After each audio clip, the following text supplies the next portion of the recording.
It's a macroaggression. Oh, we're live. Hey, we're live. Hey, everyone that's out there in the social media land, we want to thank you guys for tuning in once again. We're going to get going in this conversation. Today, I have some wonderful guests that will be with me today. My continual co-host, my reoccurring co-host, Mark Bassett is with us in the house. And those of you that are tuning in, let's like, tag, and share this conversation so that we can begin to get other people involved with what it is that we're talking about.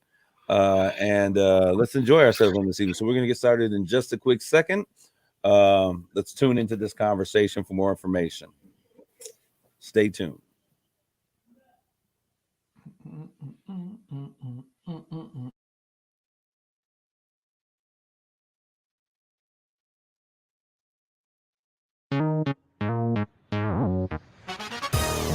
Welcome to United Shades of Gray, Conversations of Race in America on 100.5 and 790 News Radio WSGW and online at WSGW.com. Here is your host, Kareem Bowen. Hey, good evening. Welcome to another edition of United Shades of Gray, Conversations of Race in America. We've got a great show carved out for you today. I have some special friends with superpowers that have joined in for our conversation, and I'm excited to have these guys with me today.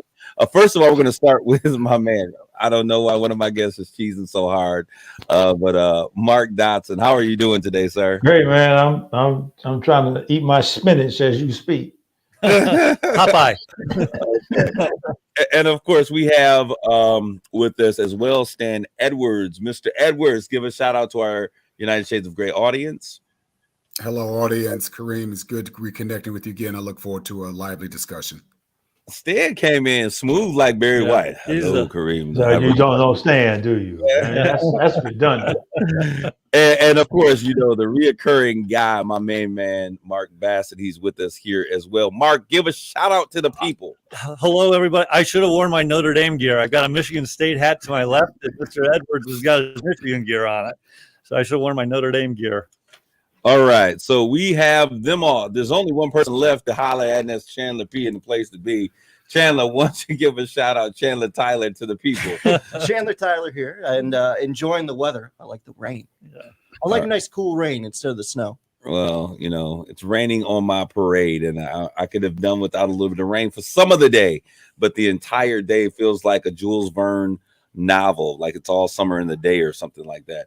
But I want to thank you guys for tuning in. Rebecca Gow Townsend, you're the first one that I'm seeing in the stream. There are other people out there somewhere, but they're stuck in traffic. You know, we were trying to go live a couple of different times on our social media platforms, and it told us that the traffic was too high in social media land, so we had to take some time. We're going to get right into the swing of things on this evening because we got some great conversation going on. Today's topic, we're going to talk about how race shapes our perspectives. How media shapes our perspectives on race. But so that should be a very interesting conversation with the group that we have here today. I'll tell you a little bit more about those people that are a part of our panel conversation in just a minute. But you know, we always talk about what's hot off the press. So I want to share with you guys. What I'm going to do is do the spotlight on women's history, since we are leaning in yet. This is the second to the last week that we'll be highlighting Women's History Month and a Woman of the Year. And so last week we talked about Maya Angelou, we talked about Ruth Bader Ginsburg. And so I just thought, hey, since we talked about Ruth, why not begin and share with about Katandi Anyika, which is a very interesting name, Brown Jackson, born September 14th, 1970, an American attorney and jurist who has served as a federal judge in the United States Court of Appeals for the District of Columbia. Since 2021, she is current nominee for Supreme Court Justice. Those of you who are politically astute, you will know that process started on Monday, and today was the last day of her confirmation hearings. Born in Washington, D.C. and raised in Miami, Florida, Jackson attended Harvard University for college and law school. Try that, Mr. Mark Dotson, attorney at law, where she served as an editor of Harvard Law Review. She began her legal career for 3 clerkships, including one with the United States Supreme Court Associate Justice Stephen Breyer, whom she slated to replace. Prior to her elevation to the appellate court from 2013 to 2021, she served as a district judge for the United States District Court for the District of Columbia. Jackson was also vice chair of the United States Sentencing Commission from 2010 to 2014. Since 2016, she has been a member of the Harvard Board of Overseers. I remember a young man by the name of President Barack Obama, who was also on that board. On February 25th, 2022, President Joe Biden nominated Jackson to be an Associate Justice of the Supreme Court of the United States, filling the vacancy created by Breyer's retirement.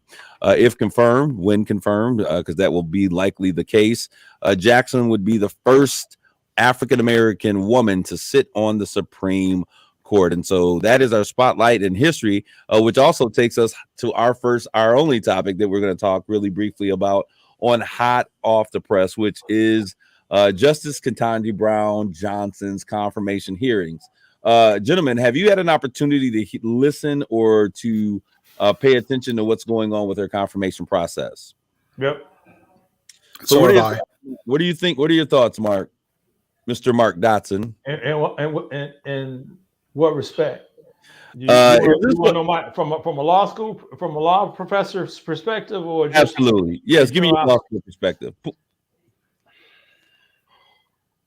I turned it on during the opening statements yesterday, and I kept it on maybe for a couple of minutes because I couldn't stand the politicizing of the whole process.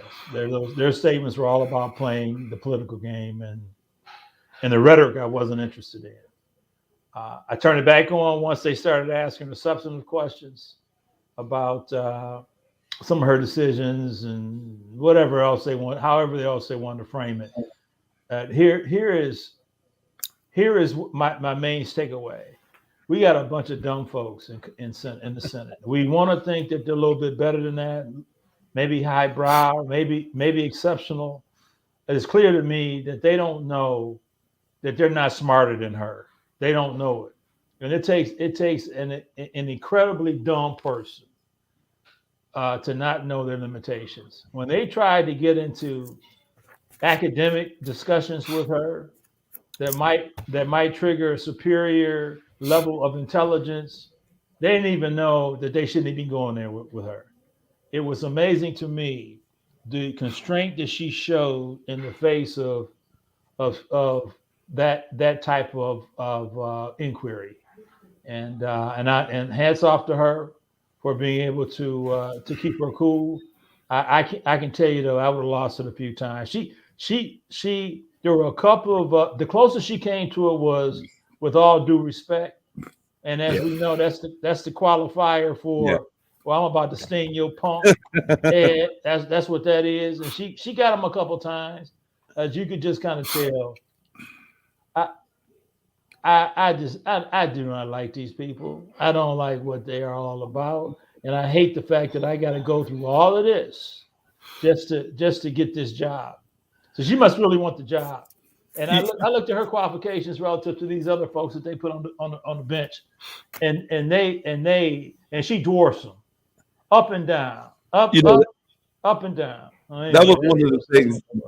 That was one of the things, Mark, that I was looking at were her qualifications in comparison to the previous justices. Now, what you said is really the key thing.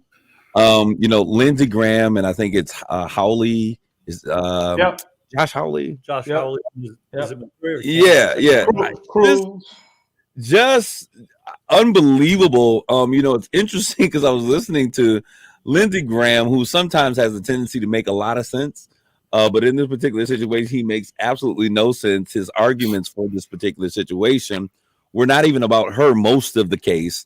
I did enjoy the substantive arguments or questioning regarding her thoughts on how, her role is to be played and how, what is the role of justices? Are they to interpret the law or interpret the decision, or is the decision interpreted by the law? If you understand what I'm saying. So is the law the determinant for the decision, or is her opinion the determinant for the law?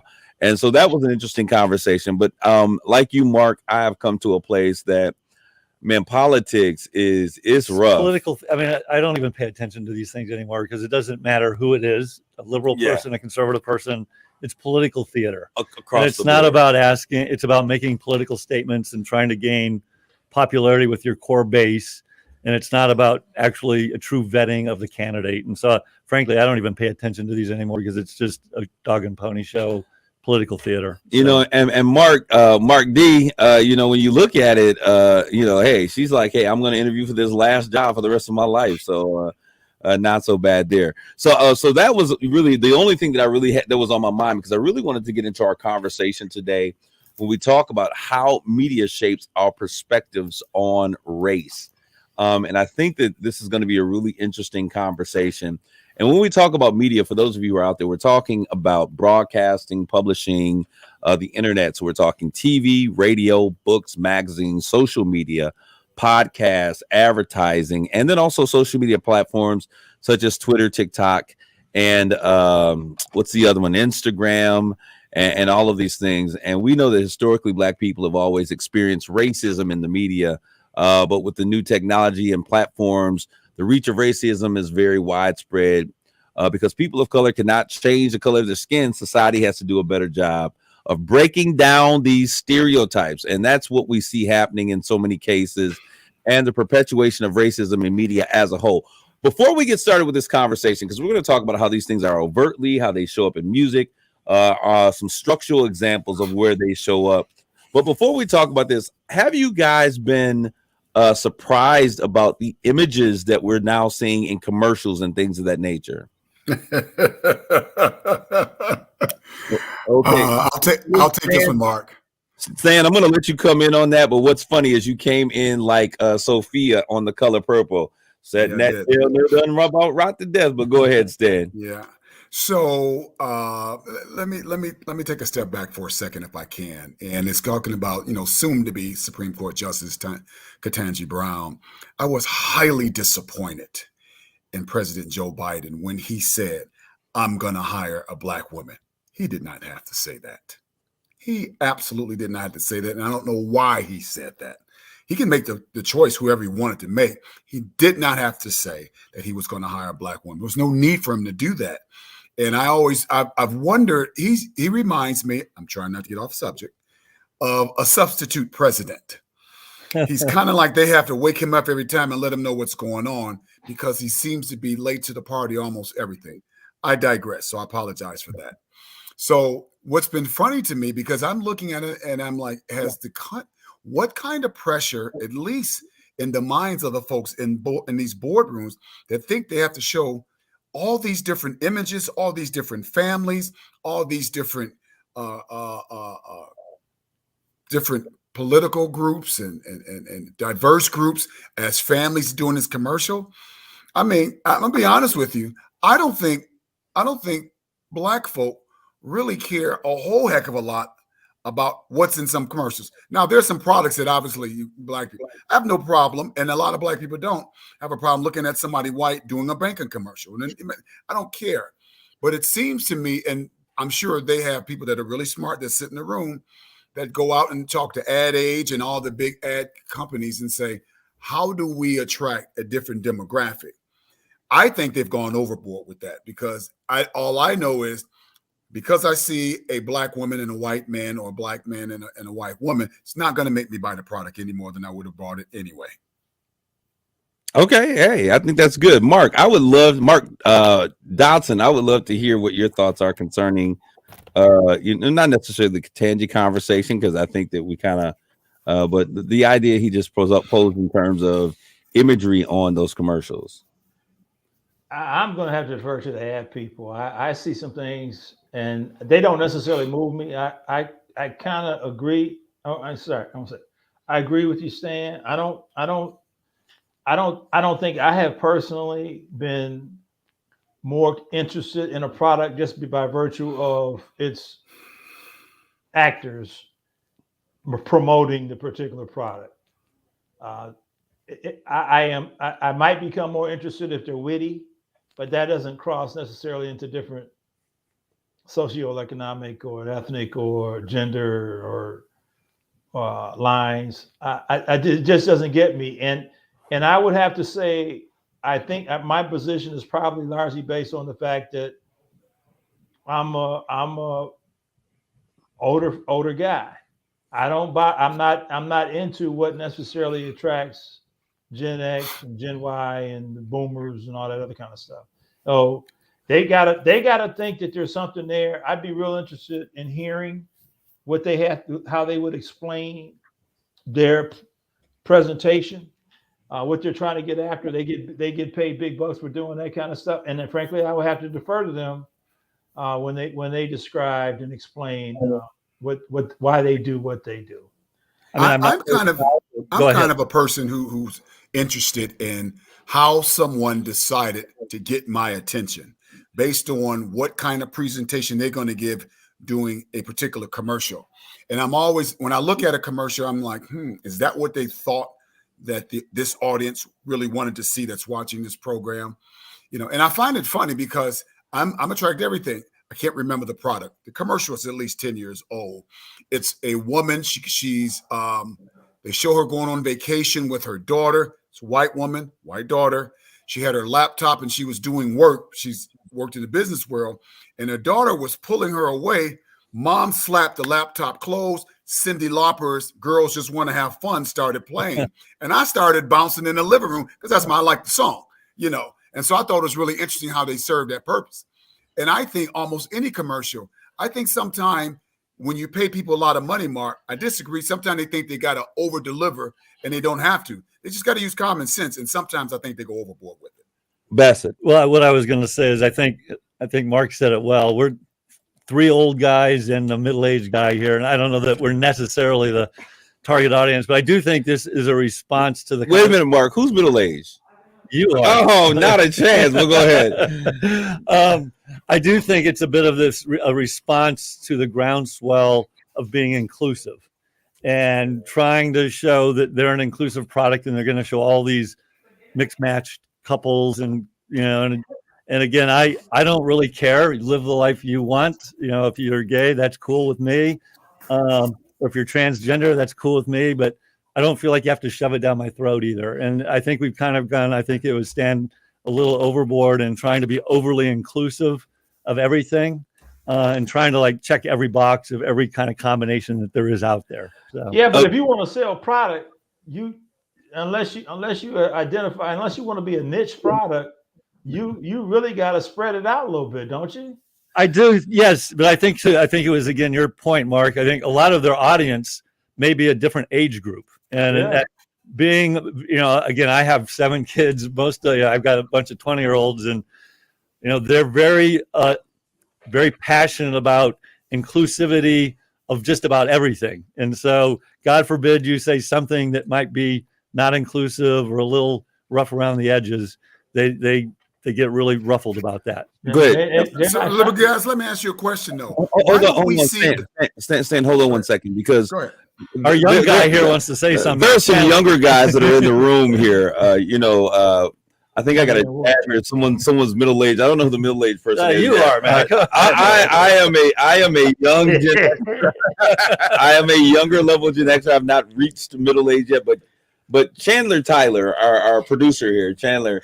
What are your thoughts? Resident young guy. I think it all of this stuff is coming from it's a relatively large group of people, but it's people coming up in media and producing things who they come from the background where they felt like they weren't included in everything. And so now they would, rather than just do it a little bit at a time, they'd rather flood the market with all kinds of different representation in media. They're tired of waiting for it, and they just want to flood the market now instead of maybe doing a more gentle approach.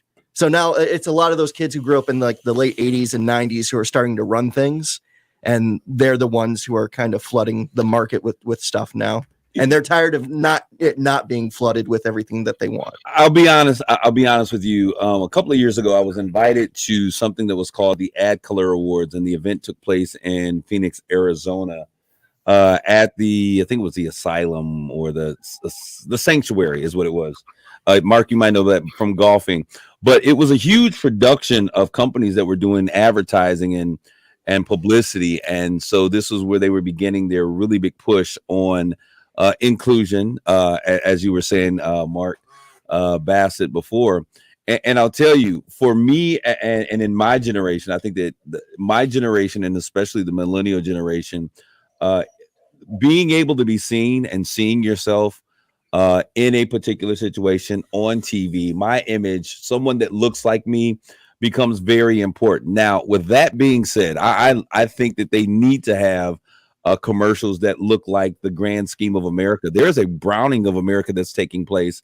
And for a long time, we only saw black women or black men that were what I would say could pass the paper bag test. And those you gentlemen will know what I'm talking about. I don't know. Okay, the paper bag test was literally a test that they did before. And you know the color of a paper bag. If your skin was lighter than the paper bag, then you could pass for white. If you were darker than that, then you could not. And that Wesley Snipes is out. Yeah, Wesley Snipes was definitely out. Okay. But it had a lot of indication in terms of, social groups and things that you could be a part of. Now, with that being said, what we're seeing now is what I would consider more real or true images of Black America. We're seeing darker tones. We're seeing, even this interracial thing. This is what's happening. I mean, if you go to major cities, that is what you're seeing in major cities. So I think that whatever we see on TV should be a reflection of what we see in our lives. And so that was the reason I brought that up. I think that it's important. And I think that it shows a level of sensitivity that those images are now reflective of the larger body at whole. All right. So can I go ahead? Go ahead, so I'm okay with your latter part of your discussion, Kareem, because I totally agree with that. What is interesting to me is that the overkill of you never saw white women and black men and white women and white men and black women. You never saw them marching in the street together. You didn't. Tell me how many commercials that you've seen with a bunch of Hawaiian Samoans in it. You don't. And so I think for some reason, I think these people in these rooms that decide what the image is going to be, they have gone so far off the scale as they're just trying to throw everything against the wall and see exactly what happens. And sometimes I'm a bit turned off by it because it's kind of like I feel like it's being shoved in my face because it doesn't feel authentic. And at that point, I don't even know what they're trying to sell me. Okay, so that marketing is not toward you, but if you would look at the faces of the protests that took place in 2020, the cries for social justice, that's exactly what you saw. No. I disagree. You did not see white men and black women, black men and white women walking hand to hand protesting about anything that was germane to their relationship. That's what they're showing in the commercial. Germane to the relationship, but what I'm saying is those are the images that are pervasive now. Being a person that was out there. Now, I am a community activist and an activist. I'll boldly wear that title, I guess, now since that has been donned to some degree. I didn't know that I was, but I've been on the streets and I've been to those protests. I've been to the places where these things were happening. This is what you're seeing. As a matter of fact, largely a number of the cries for social justice that were happening in the streets were young, white, Caucasian men and women that were accompanying their black friends, making the statement that we're tired of seeing this happen as well. And I think that it's indicative of similarly of what we have seen when we had those allies in the 60s. But now I think this generation just is less tolerant of those types of things. And so I think that TV and media now reflect those to some degree. What I will agree with you on, Stan, is that I don't want you to show me somebody black dancing because all we do is not dance. I'm tired of the commercials of us being on a basketball court because I do more than basketball. As a matter of fact, I spent more time in the classroom than on a basketball court. Don't show me dancing. I don't want to. Come on, show me something different. And so I do appreciate the difference in the media's perspective on how things are going. And so, Mark, I'm going to allow you we got 40 seconds before we go to break. Mark Bassett, what are your thoughts? Do you have any that you would like to inject as it relates to this conversation? No, I think I've said it before. I think their attempt is to try to be all inclusive, and I think the pendulum has swung a bit far. I think it'll swing back. Never. It will, I think, and ultimately, I ultimately think what you see on TV is a reflection of what's going on in society. So I don't think they're really creating anything. Okay. They're reflecting what's going on. And I think that is, but I think that reflection is so important because for so many years we have not had, there's been a great void in that space. And so for younger folks like myself and Chandler, we have a desire and a necessity, a need to see these images portray out not only in commercials, but in other spaces of media and entertainment. We're going to take a quick commercial break, and we'll be back with more United Shades of Gray.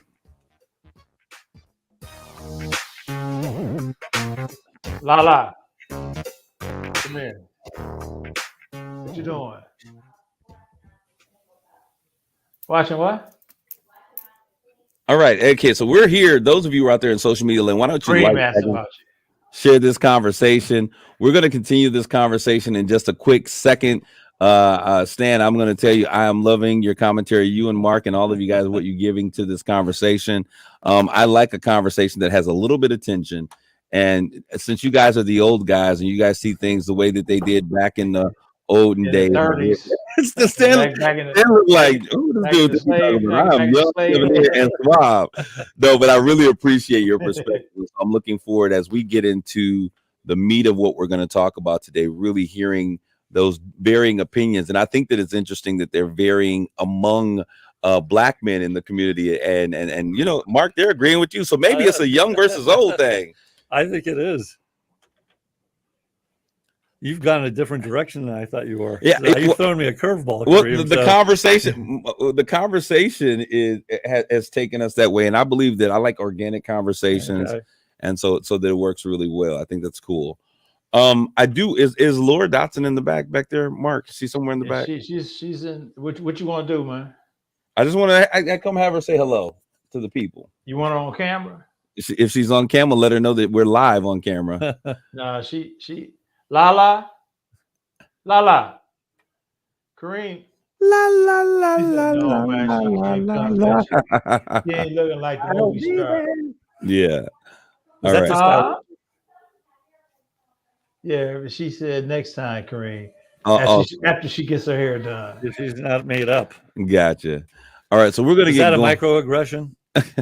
We'll talk about them in a little bit, but we're gonna talk get into the second half of this conversation. For those of you who are out there, thank you for tuning in once again, and for those listeners that are going to be hearing us, you can always tune in, and if you've missed any portion of this conversation, you can always go back and listen to us on Sundays at 7 p.m. on WSGW. We are on 100.5 and 790 AM simultaneously, both channels. So tune in and you can listen to this all over again.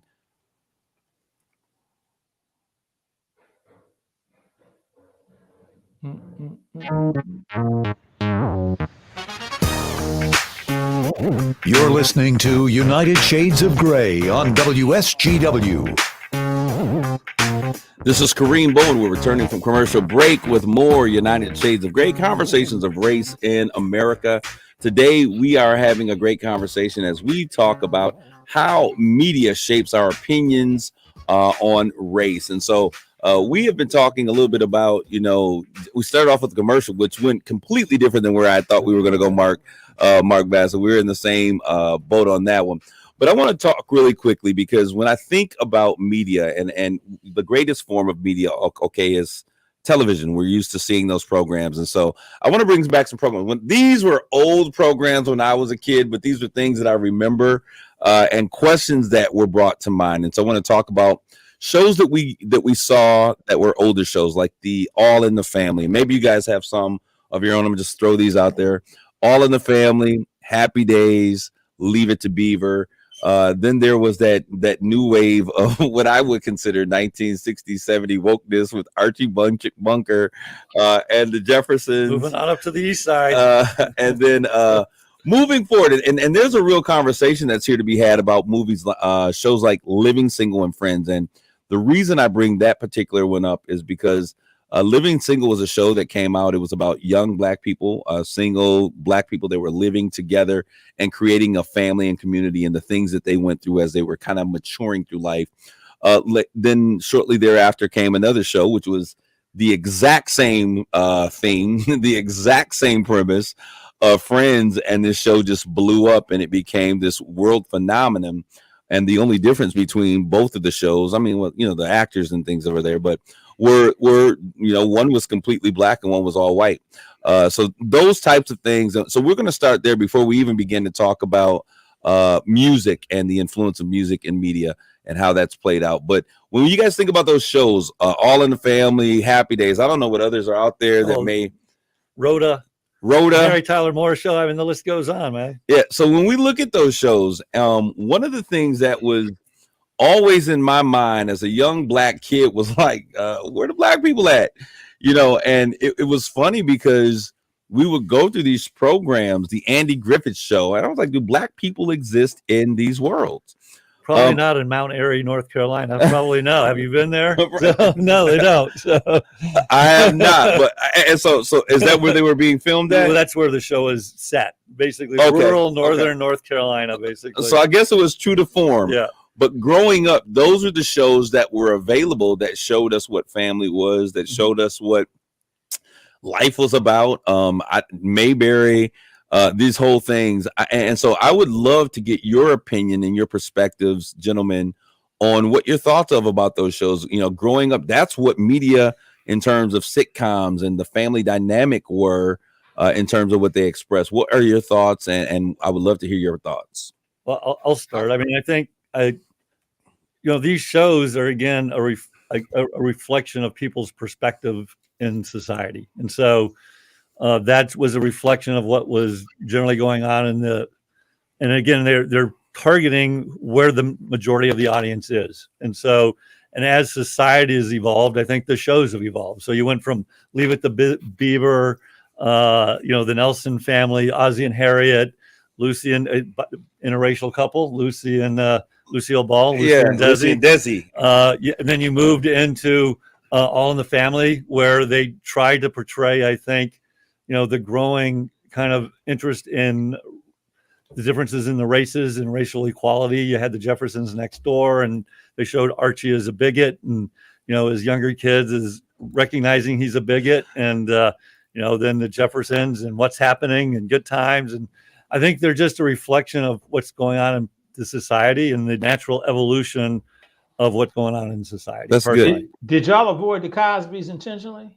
Well, no, the Cosbys are coming up. Yeah. So yeah. But we're only into the early 70s right now. Yeah. We're progressing forward. Yeah. But your thoughts, though, Mark, and we'll talk about the impact that the Cosbys made on that world, because these were images that we had never seen before.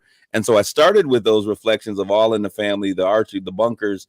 Then we see George Jefferson comes on. It's the craziest thing. Archie had to be the most racist person that they allowed to freely be on TV to be a comedian. And I thought he was hilarious in what he was doing, even though, and when I saw George Jefferson, I saw the antithesis of Archie Bunker.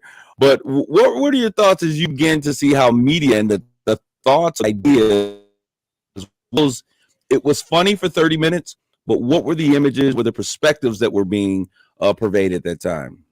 Sam? Oh, okay. Here's what influenced me when I was growing up. I had two crushes when I was growing up. The first crush I had was Shirley Temple. I used to love to watch her. Oh, absolutely. Wow. Absolutely. She's a lot older than my you, second, too. Yeah, just a little bit. My second crush, you mentioned her, Rhoda, Valerie Harper. Oh God, she was out of sight to me. Okay. Now here's what's interesting though. You compared Friends and how they blew up in Living Singles, which is a great show. I never watched Friends. I was not interested in it. I'm okay with it blowing up. Living Singles, good show. I watched it. But when I don't know if I was getting a vibe from you, Kareem, about why Friends blew up and why Living Singles was just a good show. When you say that, let me tell you the first thing I thought about. White comedians cannot sell out venues like black comedians. And I don't know why that is. Because I don't we're know why that is. Wait a minute. That was a stereotype. I would actually have a question. Do you think there's any validity in stereotypes? Because I think there is. Yeah. You know what? And so Stand here's out. here's what I'm getting at. I'm getting at. I watched what show Archie Bunker was on, and I heard all the comments, and I just went over my head. I didn't pay attention to it. I was listening for the punchlines, and it was always funny to me. And so the way I viewed TV was the show funny? I didn't see any blatant overt racism, because what I saw on TV in those times was pretty much the same thing I saw in the real world. So I didn't get upset at anything because I just wasn't wired that way. Okay. No, that makes sense. So it's a very different world for me, but I could imagine that. Mark Dotson, what are your thoughts, Attorney Same Dotson? thing, man. I'm gonna say it was strictly entertainment. It wasn't anything that was gonna shape my point of view or my opinion about anything. It was straight up laugh, turn the page and forget about it. Yep. And there can be a number of reasons for that. One, because I was living a life that was much. I won't say it necessarily at a higher level, but it wasn't one where I was immune to the day-to-day stuff that they were offering as entertainment. I seen it been there. It was going to take a whole lot to move me to the point of being entertained and enjoying a particular piece. It was what it was. Turn the page to something new, and nothing that was going to be taken. Nothing that I said.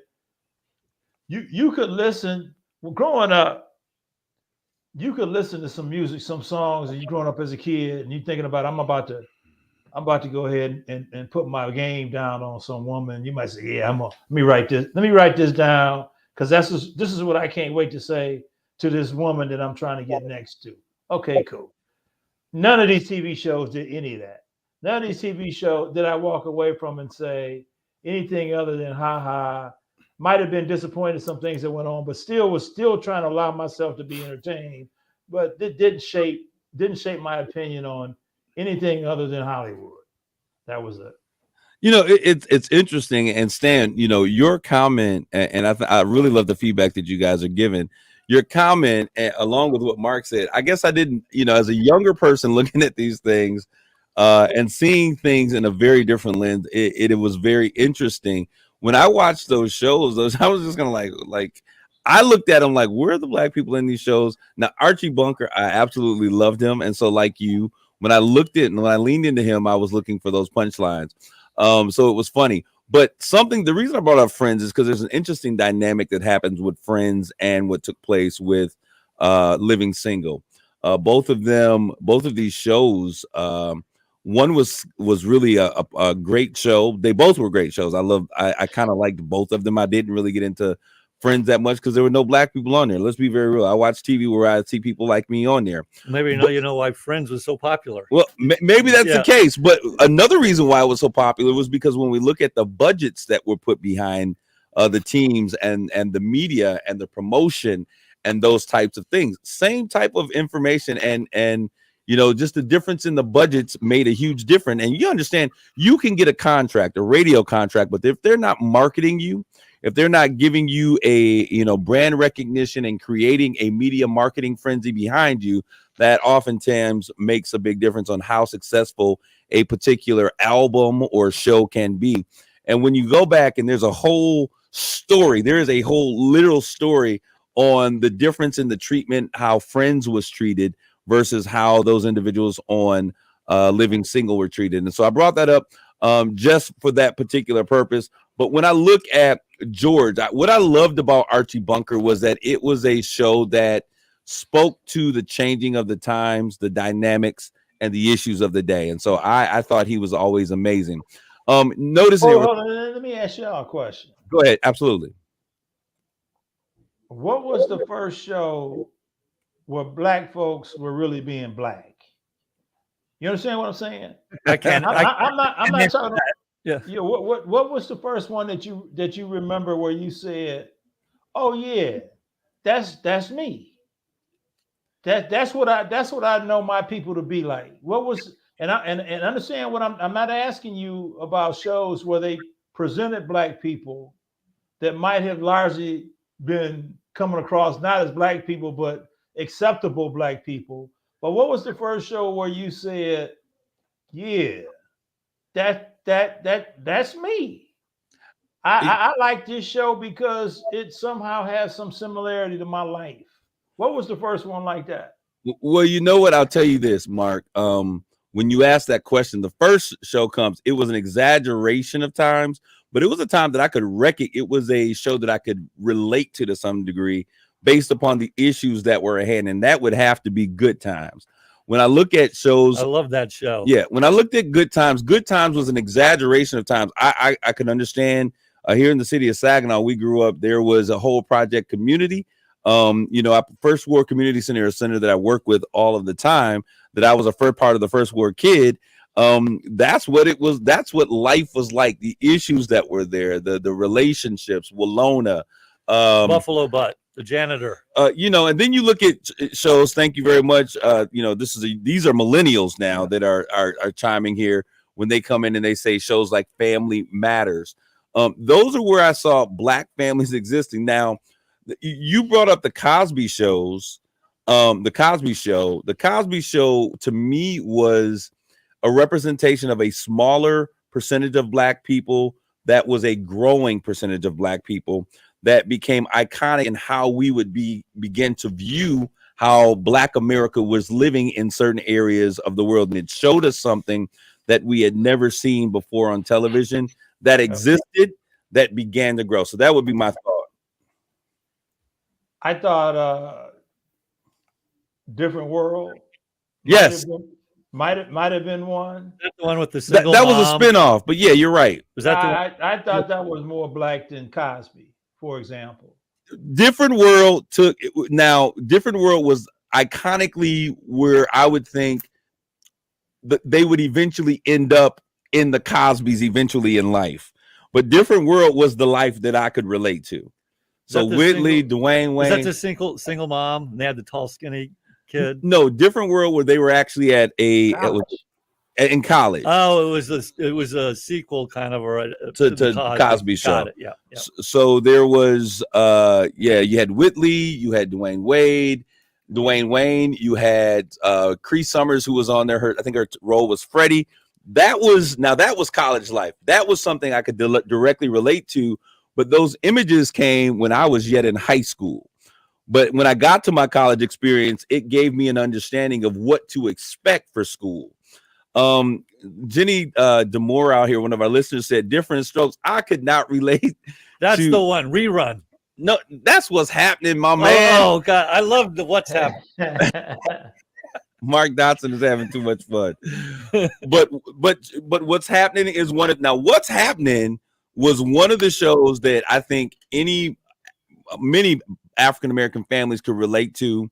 Growing up in a moderate income family, or moderate to low, having the issues with putting bread and food on the table, having the younger annoying sister, having a mother who worked.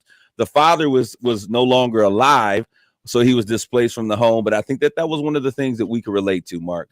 So you were saying that to ask that question. What was your point to that? My point was, and it kind of evolved from your point, which was we got more and more black people in there, and the question is, how appealing might that have been to me and Stan and maybe even other Mark B, and why maybe just because they fronted some black people in front of the screen, it might not have necessarily been attention grabbing for someone like us.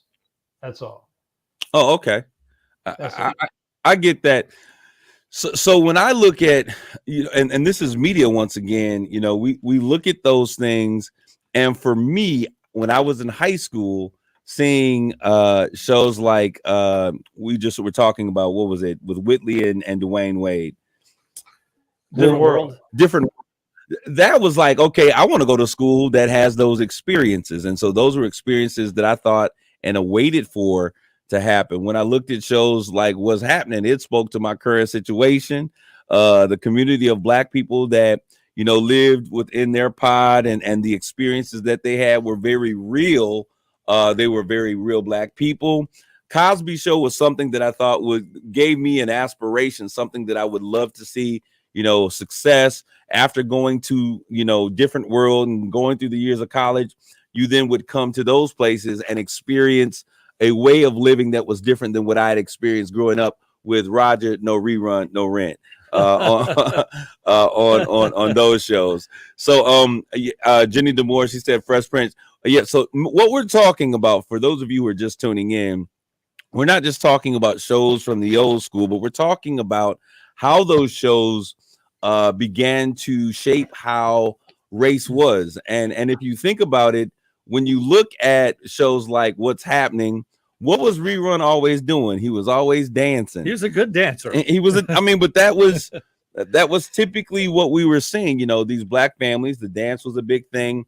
But we showed a family with good times.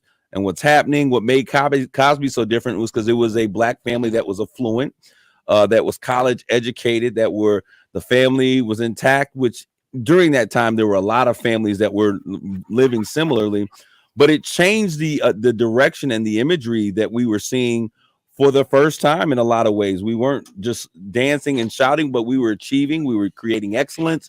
So it began to portray imagery. And a lot of that was because we had a Black man at the helm for what images were being created at the time. And so when we talk about images that were being created, I see, in my opinion, that those images began to change when more Blacks became involved in higher levels of the media and the production companies. So when we began to ascend into higher levels of those areas, we began to see a changing of those images, a more realness in the images that were being presented, and portraying images that we could relate to and were not out of date. We were no longer, you know, Orange Juice. I don't know if you guys ever moved. Now that dates me right there. There was a TV Orange Juice and Cornbread, those old school movies. Never where we that. what's that? He getting older by the word, man. Yeah. Those are old school movies. Those were when I was little kids, but I remember okay. And my mom and them watching those, but those were movies. So Orange Juice got shot, you know, running down the street in the rain with a, you know, bottle of orange juice. So we began to see different opinions and imagery. You're making the point I made, which is TV, entertainment, commercials are really just a reflection of what's going on in society. So in the 50s, there's still Jim Crow laws. It's still largely segregated. The vast majority of TV audiences are white. They're going to show all white families. With the civil rights movement, you start to see TV shows about struggling Black families. I think they're, again, I'm not from that demographic, but I think they're tried to be fairly authentic to the real issues. And as African Americans, Black people move into the middle class more and more and get levels of leadership, TV and entertainment just reflect that. And so my argument all along has been it's a reflection of what's going on in society. I don't think that it's a reflection of society. I think it's a reflection of what happens in the hierarchy of those media companies. Right. And that's the reflection of society in that if you look at it that way, I guess, as the country is integrated and we're taking more and more steps towards equality, you see more Black people in positions of leadership, which then influence what gets shown. Let me ask you another question.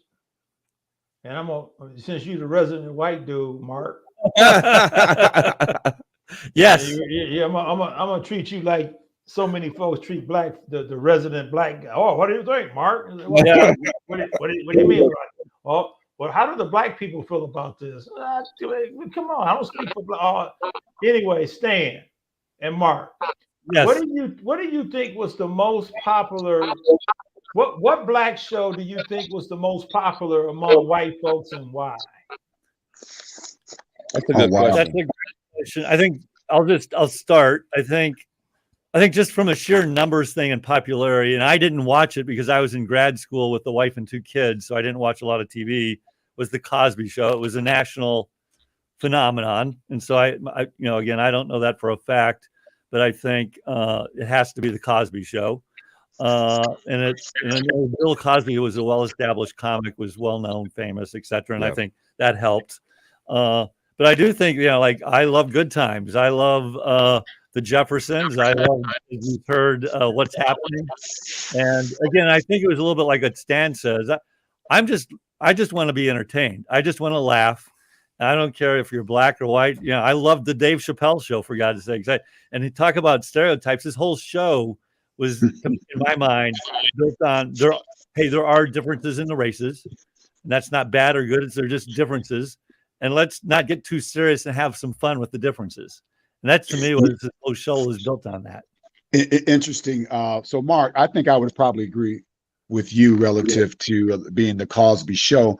But Mark Bassett, you had an interesting take.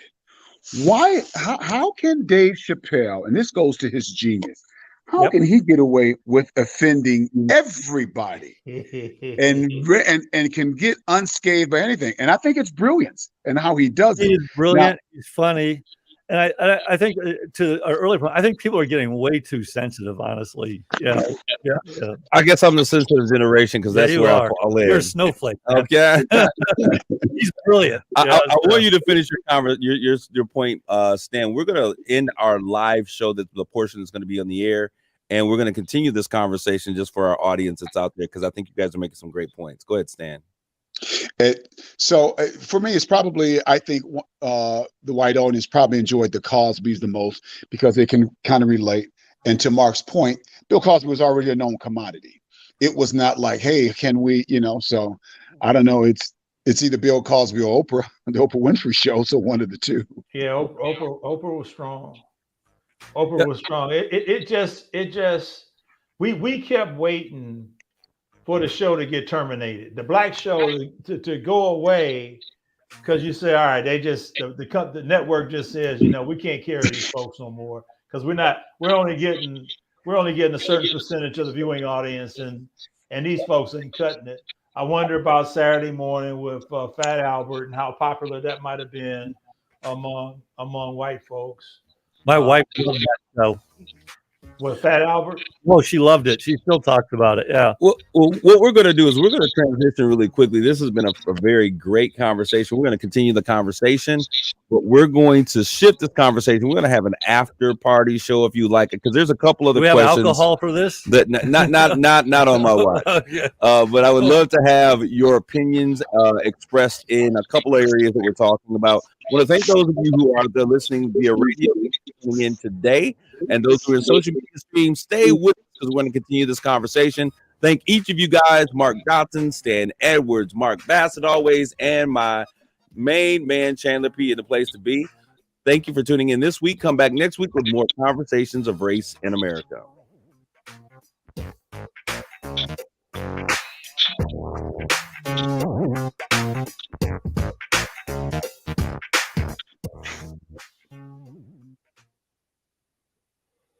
Here, I want us to continue that conversation. Because we were talking about how you guys were watching to be entertained, and I think that there was a shifting of something that took place, and I'm not sure exactly what it was.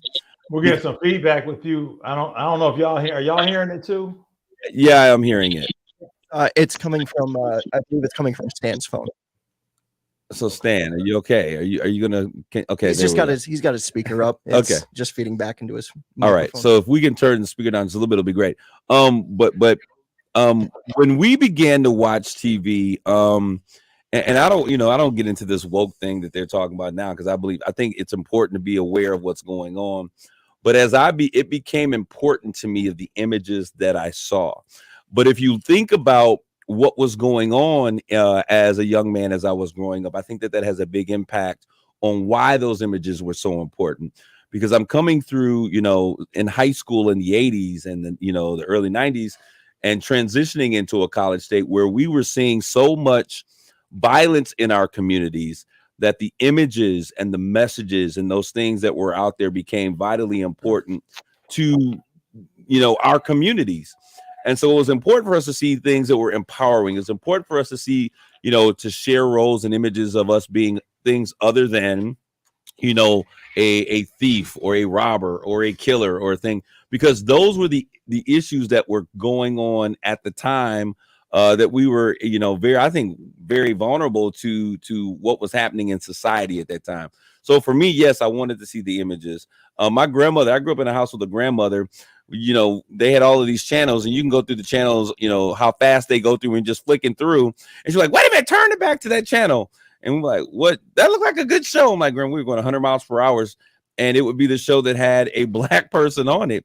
And it was because of something that she had never seen before. So she went there, and we were captive audience of whatever show had black people on it, because that was something that she never saw before. One of the things that probably influences my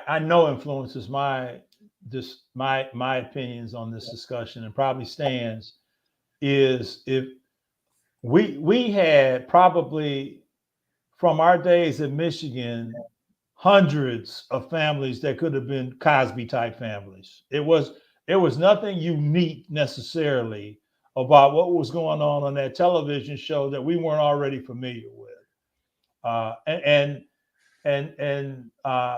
Definitely, and some little bit more successful than necessarily Cosby's presented to be, but definitely this family unit, successful family unit, people doing real stuff professionally, was not a new phenomenon for a bunch of folks that I went to school with. I'm probably the same with you too,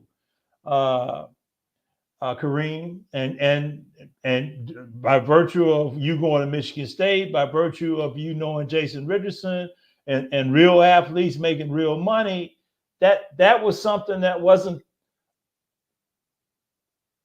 utopia or fantasy or anything along that lines. I disagree. For my generation, I would have to sincerely disagree. Your generation of college graduates now, but you're talking about media and you've got to place that media on the timeline of my life. And at the timeline of my life, when the Cosbys were on, I was in 6th, 7th grade, you know. Well, okay. I'm then transitioning to high school. So those were not images. My grandfather moved to the north to go to General Motors. My mother worked as an operator for a long period of time for Michigan Bell. Then she was working at General Motors. My aunt, Jason's mom, I grew up with her working 6 jobs as a single parent mom, no dad in the house, trying to make ends meet. So the images that I saw around me in my neighborhood, and this may just be me, and maybe because y'all went to Michigan. No. You had a different perspective. So these shows took on a different significance, or had a different impact in your life. Absolutely. And I was pretty clear in saying that when I'm talking about me and maybe Stan. Yeah. All right. And us viewing these shows through the prisms that we were viewing them at the time we were viewing them. Absolutely. The Cosbys weren't exceptional. No, they was regular people. Well, to me, they were a something to strive for.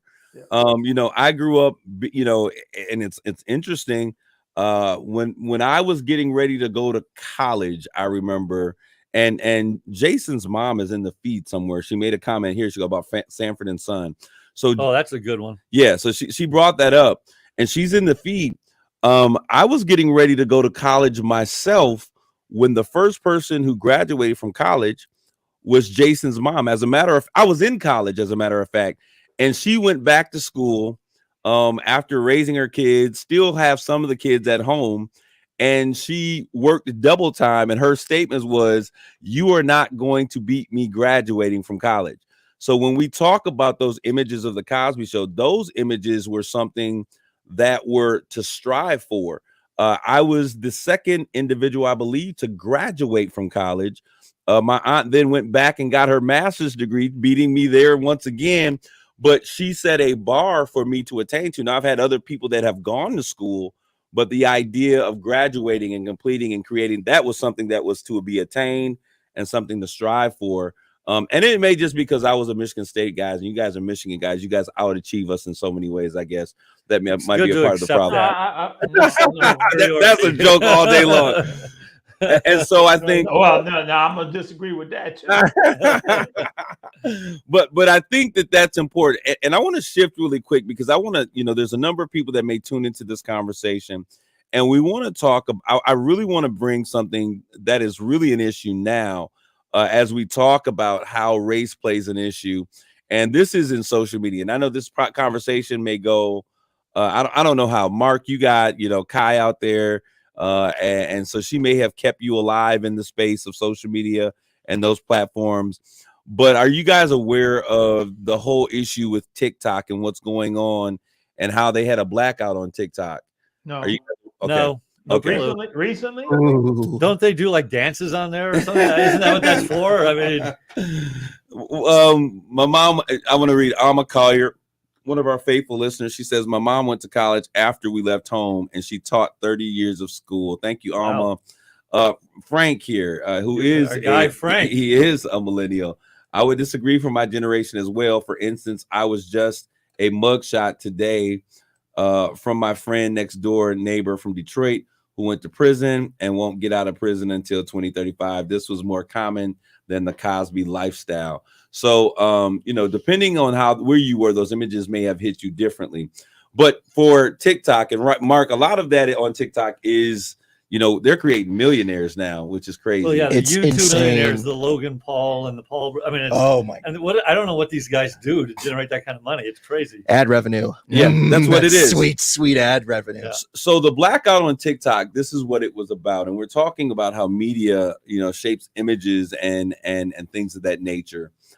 So TikTok is about, basically what 30, 60 seconds of content that you record on your phone. You can do it live and you create audiences. And so when you hit certain peaks, those audiences that you create as followers, of course, then create opportunities for you to receive funds in terms of revenues from ads and things of that nature. Well, there was Amelia, what's her name? Emiliana. I'm on TikTok, but I'm aware of the situation. Okay, well, some of these, I follow this. So some of these large audience. So you're talking like people who have like 500, 600, 700, 800 million followers are making tons of money, 12, 13 million dollars a year on their advertisement. Well, they were given such recognition. TikTok, they have what do you call it when you have not a widget, but you have your system? What is it called? Your analytics? Yes, the analytics for like showing like how much you can make, how much you're getting seen, where you're being seen, and all of that content. Yeah.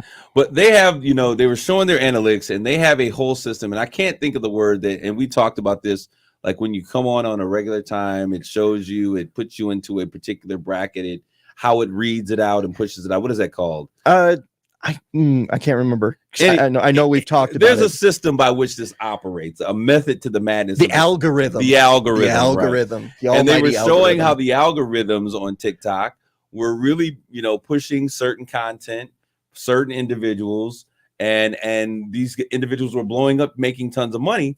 And so when I talked about the blackout, it became because the social media platform was creating an algorithm that was promoting young white girls who were getting all of their content from Black content creators.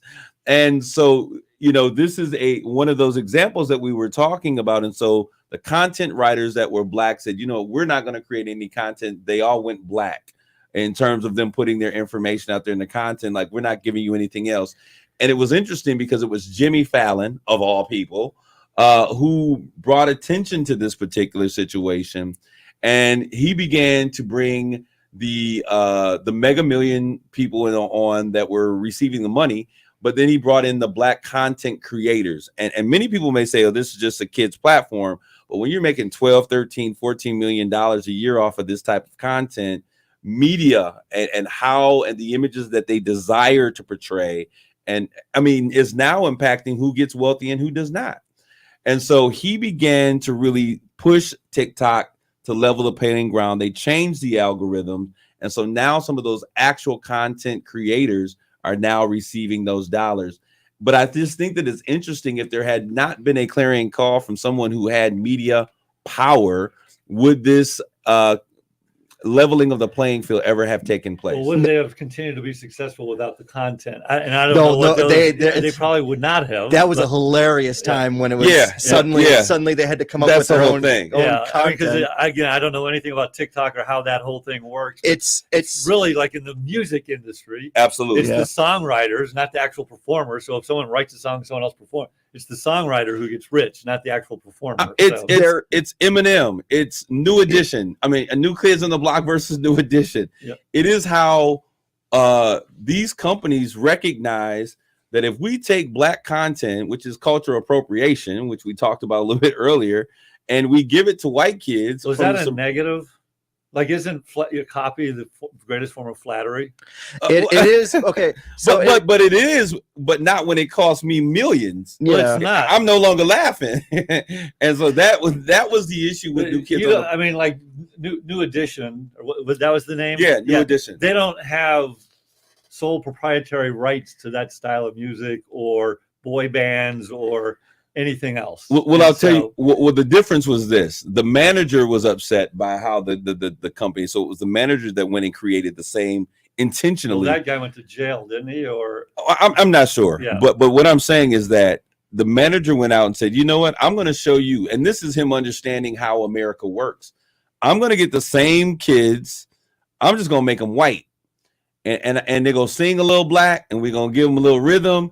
And we're going to use the same music. I mean, some of the songs were like almost exactly the same, and watch them blow up. And the media moguls. Why do you think that is? Because that was who controlled the media and entertainment industry. To do with the audience and who the audience is willing to pay to see. Well, I think that's true. Let me finish, Mark. Okay, while you make your point, I want to make sure that I finish this point because it's important. It also shows where the power in media exists. And so a perfect example of that, people said that people would never go see, shows like, of Black people, where Black people were not viable or bankable entities. This is the same thing. So Tyler Perry said that if you won't bank on me, guess what? I'll bank on myself. It's what Oprah did. It was what Byron Allen was trying to do. They were saying, if you won't play our content, we'll play our content on our own platforms. And now they're at the top of those streams. Sure. When you look at who buys rap music, it's young white kids. So it's not that hip hop became popular, not because, all of a sudden they became great. They were always good. They saw the viability when you put them on the platform and you allowed people the opportunity to choose. Then they were given equal footing, sure. And then that produced money. So now I'm behind the money. I don't care what you produce. Because they were both performing at roughly the same time. New Edition might have been before them. Slightly before, but they were doing the same time. They were both out there. Yeah, and the audience chooses. People will pay to see who they want to pay. I just want to bring this up. There is a concern going back to like the algorithms and like absolutely that's on social media. That's new technology, but it's becoming a way that even on radio, a lot of companies just delegate. What does the algorithm say? What is this? Yeah. What is this? What does this math say we should do? And that's how marketing is done. It's a bunch of surveys. But now there is a major concern that some algorithms, specifically TikTok, are being possibly not intentionally designed to do this, but they are actually negating like Black content creators. They're like, well, we don't need to send this out to as many people. How most of them work is once you start clicking on something, that's what you get. And so if you click on QAnon, you start getting flooded with QAnon stuff. Well, that is a standard method in which most of those algorithms are based. But TikTok, there were issues here, and the company had to really readdress those issues and change how those algorithms were created. But my point is, why did they have to do that? Because there was a huge discrepancy in how people's content was being utilized, and people were using content that they did not create, and the algorithm was continually pushing. I think we have to explain exactly what was happening. Yeah. Go ahead. On TikTok, a person can upload a video. Yep. And let's say it's a person uploading themselves doing a dance. Right. And then what you can then do is I believe they call it stitching, where you record yourself side by side with that video doing the same dance, and then you upload that as it becomes your own video from there on. Right. So what these happened? black TikTok people are uploading a video themselves, then some, and then it would get my stitched, guess is and a then very attractive young scantily clad white women would stitch themselves to that video. You getting the person? And- You getting and the then, idea. and then suddenly it would blow up. And Oh yeah, what a surprise! and like the concern was like, well, okay, Yeah. but it didn't. It could have blown up on its own, but I don't know. Yeah. It's complicated, and I'm definitely. But not even one the of those, like, creators saw the issue with how that algorithm was, and a number of them were coming Hold out. on, y'all still haven't gotten to the algorithm. Where does the algorithm develop coming off what you just described?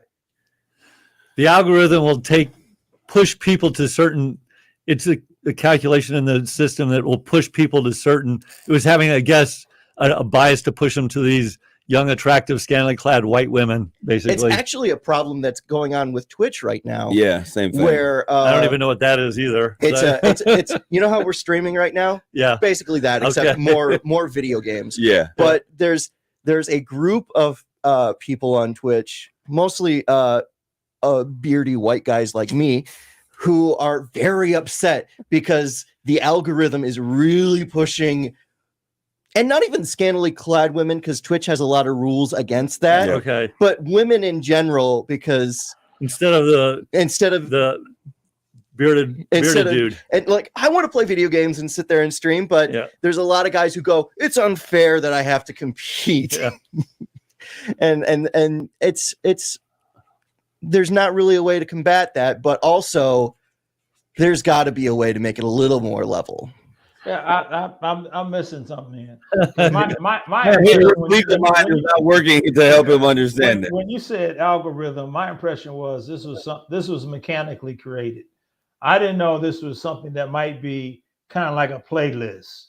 I'm going to put together a bunch of popular songs, and I'm going to go through this rotation every hour, every 2 hours, or whatever else. I thought it was totally objective. Oh no. And I wasn't sure how it was created. How was the algorithm created? Someone wrote a program. Yeah, it's program based, and so But it's in program and it's based. The program says we want white women. Find them however many white women. I know. Help me out. How was it developed? It's program based.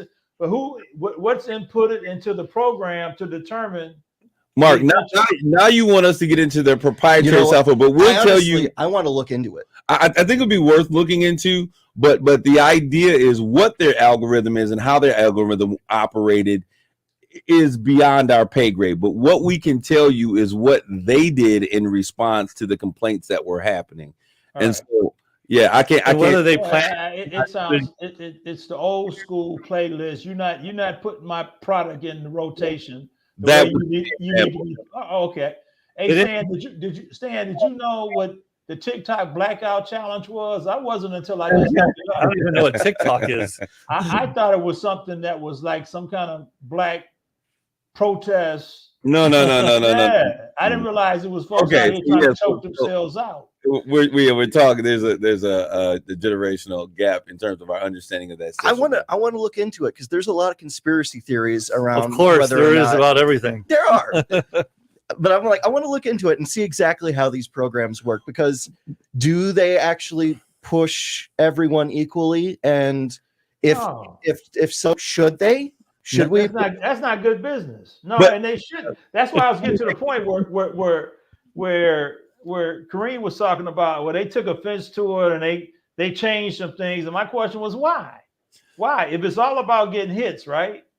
That was supposed to be the case.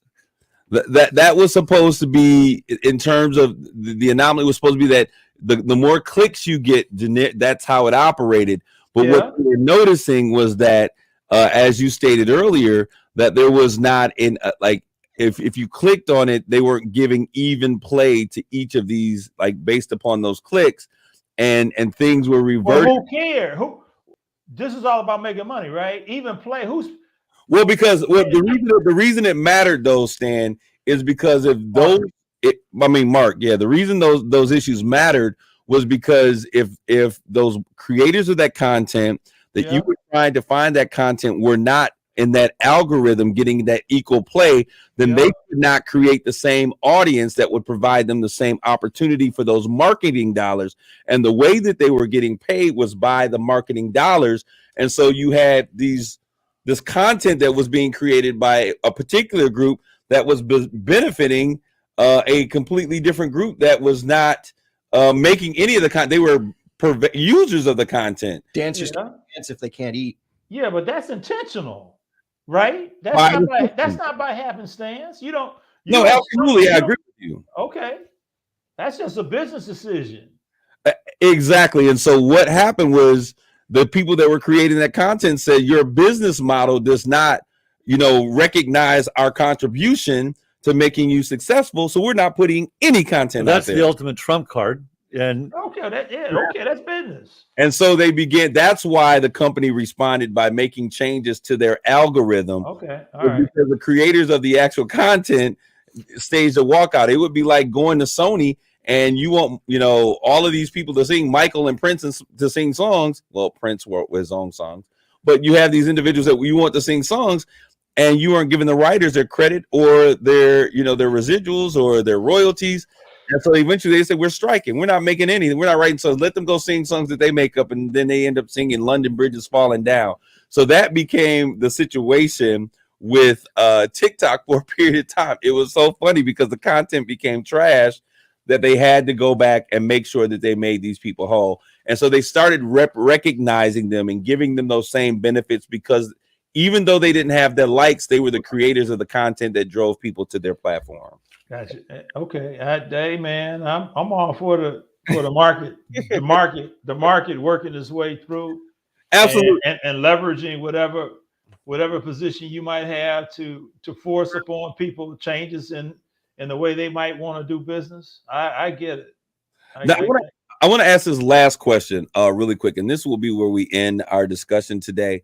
Do you see a changing in the dynamic in how POCs, and I'm using not just African descendants of slave Black folks, but people of color are being viewed in media these days? Is there a change in how people are being viewed? Did Stan disappear? I think by definition, I think Stan dropped off. Yeah, no, he's there. Because again, if you go back to the 50s, hey, Stan, you can send us home with this one, baby. Did you hear his question? So my question was: is there a difference? Do you notice a difference in the way that people of color are now being portrayed across media platforms? Has there been a change? Is there a transition? And is that transition good or bad? And my answer is, by definition, you've gone from basically not seeing them, or they're basically servants or slaves or minstrels, to, low income, poor families, to the Cosbys, to now people as CEOs, people as presidents, people. And so ultimately, again, I go back to my original thesis, which is it's a natural evolution, reflection of the society as it evolves and integrates and equalizes. And ultimately, I think so it has, and it's good, and it's what's the progress we've made as a country. While we still have a long way to go, we've made a lot of progress. All right. Stan, you want to chime in on that? Yeah, so the progress has been good.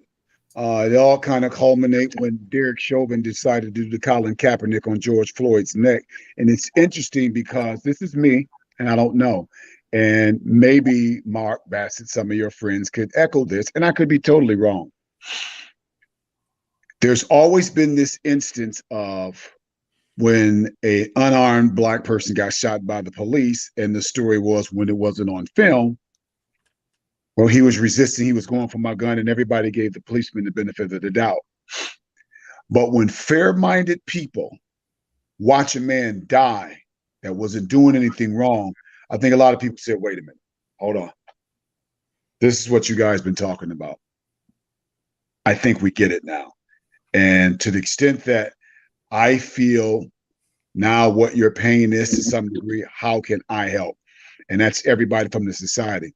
So I think that had a lot, that time, that shift in perception had a lot to do with, some of the images that have been portrayed now. Yeah, we are, got voices like, although I will say this, and I can't think of his name. It does the Allstate commercial. Because I noticed this a long time ago when I was little. There was never a You're black talking man on about the TV voice that represented stature or authority or anything, just talking about anything. You know, Haysbert, I can't think of his name, does the Allstate commercial. Yep, that's it. That's He it. was one of the first ones that did that, and I kind of noticed that.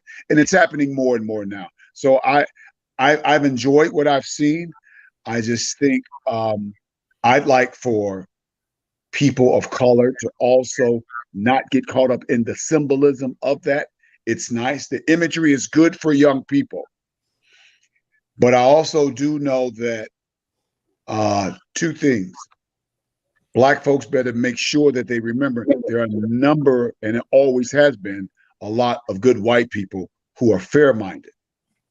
And every white woman is not Karen, and every black guy is not a homophobe, who just wants to control the world and control everybody.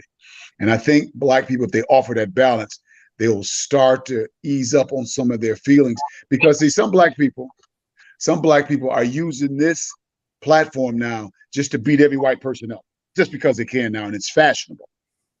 And I caution that, to say that the progress has been, I'm glad I'm able to see it, some of it in my lifetime, but I also think that there's two sides to every coin. There's more we can do for ourselves to bring prosperity to everybody. And we need to remember that. I think the first thing I thought about, and I'll just say this quick, for whatever reason, the first thing I thought about was Kerry Washington in Scandal, and the role that she played in Scandal. I don't know why I immediately went there. I do think though that's more of a one-off. I like to see more movies and television shows, other than just Denzel being the superhero in the shows, and then not necessarily always a superhero, but taking on the most demanding or central character in a movie, various roles that he plays. But I like for those to be more the rule than an exception. And I just don't. I can't think of many shows or movies where the central character, Will Smith to a certain extent, where the central character is somebody like what Kerry Washington played in Scandal, consistently, just a person that just dominated and controlled folks. You just don't see that stuff that often. And Mark, it comes to mind, there was a movie back in the 80s, a TV show called Dynasty, if you remember. Yeah. Oh yeah. Okay, remember, was it John Forsythe and Linda Evans? Was Joan Collins on that? Joan Collins. I never watched Remember how Black America went crazy when Dominique Devereaux came up, and she came in and she gave the arch nemesis Alexis a run for her money.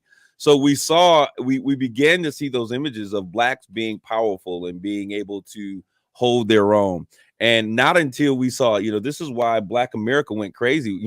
Many people didn't understand why Black America went crazy when we had Chadwick Boseman play the Black Panther, because it represented something that we never saw as an image, and for the most part, which was the black man being a hero. Yep.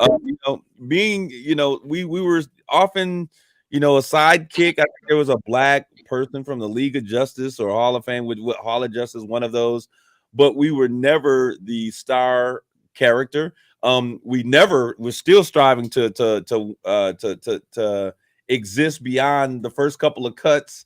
With in a horror movie, slasher movie, when we're in slasher, we the first, because we don't get down like that. We just say, look, get me out this thing, because I can't be a buster through the whole movie. But that is what should happen. So they should show us in a scary movie, in a particular scene, and do what we would do, which is get up out of here. No, I'm not like my leg is broken. That's not what we do.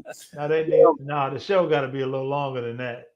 But I can tell you, man, the shows that have stuck with me, I've started watching The Wire. You watch Mark B? Did you watch The Wire? No, Wire I have was- not seen The Wire. Oh, then I can't. You I'm Mark X now. You can't be Mark B though. If you ain't watched The Wire, you just somebody right. yeah. So, Anyway, was that an elevation, Mark Dotson? You took him from Mark B to Mark X.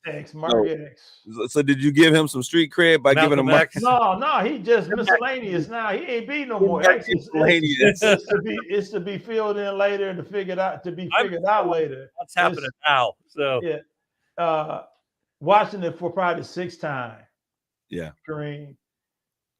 It was a show that was relentlessly black. Yeah.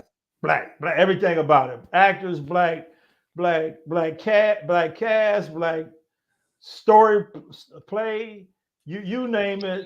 It was amazing. And I wonder, you got a lot of folks now who do polls and they talk about the all-time best shows. And now they're looking at The Wire. For whatever reason, you will often see The Wire, especially on HBO. If they're talking about HBO, what was the all-time best show? Often you will see The Wire show up as number 1. Yeah. And every time I see that, I'm wondering, is that because the folks that do the ratings actually and the rankings have actually watched it and seen the brilliance? Or is that because you had a bunch of white folks watching it real time when it was actually being broadcast? I got to think that it's more the former than the latter, but I don't know. And I don't know. And Mark, you was going to be my gauge as to. I can't tell you. Yeah, then okay. So we got to indoctrinate Mark to Wire so he can come back and give us the insight. Can I go watch reruns? Where is it on? Like HBO, man. Yeah. We might not never see you no more. If you won't be Mark no more after you watch The Wire, man. You're gonna be Omar. He could be Mark X. All right. I'll change my name to Malcolm. Gentlemen, I want to thank you for this conversation. This has been really good. Stan and Mark B, we have some unfinished business that we're here to talk. Mark, one of the things that the three of us were talking about was this whole concept of diversity and equity and inclusion.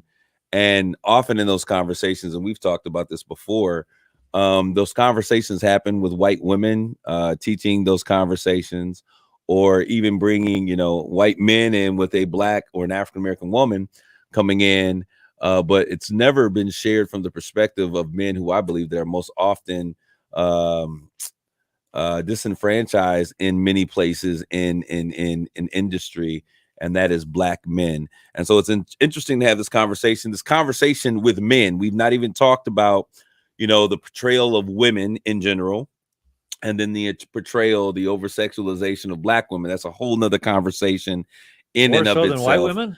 What's that? More so than white women, Oh, or just women in general? To me, it's women in general. Well, that's why I made the distinction. All right. The sexualization of women, but then the over-sexualization and the amplification of women in many art forms, in many forms of media, be that in sex sells. Well, it does. And so those images and those imagery and that we've seen, how they impact our lives, that's a whole nother conversation. Yep. But I want to thank you guys for tuning in today. Those of you who are out there listening on social media or might catch this in its rebirth, thank you. Make a comment. We'll definitely go back, take a look at it, as we will on last week's conversation, and get back to you. Thank you for tuning in to this edition of United Shades of Gray, Conversations on Race in America. Thank you, guys. Take care of yourselves and each other. God bless you. Grace and peace. Pleasure meeting you guys. Same here, baby. Same here, Mark. My pleasure.